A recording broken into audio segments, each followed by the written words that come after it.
To Rwanda now, where discussions focusing on saving the Earth's ozone layer are heating up. Over 170 countries are on the verge of reaching a new climate change accord.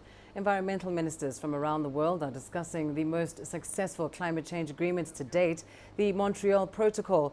They hope to agree to an amendment to that deal, and it would commit the world to rapidly phasing out a group of greenhouse gases used in fridges, inhalers and air conditioners. They're known as hydrofluorocarbons, or HFCs. Experts say doing so will stop the equivalent of 100 billion tons of carbon dioxide being released into the atmosphere. Let's get the latest now from CCTV's Jane Kure, who's live for us in Kigali. Jane, we are now expecting the Environment Summit to enter a more serious phase. Just what are some of the key issues to be deliberated upon in the coming days?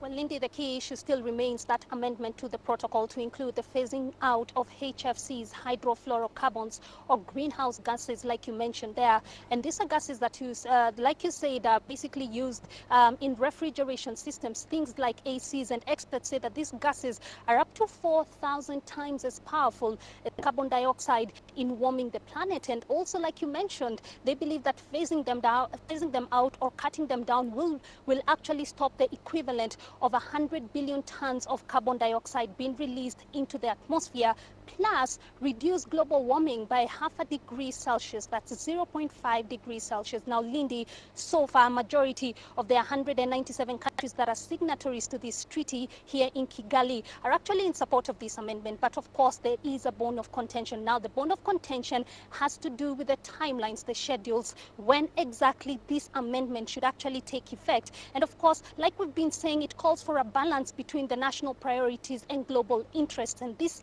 is already playing out here at the conference. Now, there are those countries who say that this should be done as soon as in 6 years, 5 to 6 years, and they're talking about 2021, and these are countries like the US. Others are saying 2024. Others want it pushed back further to 2030, 2028. And of course, there are different reasons as to why there are these hardline positions to these timelines. Of course, there are billions of dollars that are involved in this process, especially making the switch from HFCs to natural refrigeration. The cost of shutting down some of these industries. Countries like Africa believe they need some time for their industries also to mature. They also believe that the developed nations should actually take the lead on this one. And Lindy, some of these countries are also saying, listen, if we do it as soon as possible, it will compromise development in their countries. Lindy? And of course, meanwhile, Jane, we know that some high-profile guests are expected to attend some of the forthcoming sessions. What more can you tell us about that?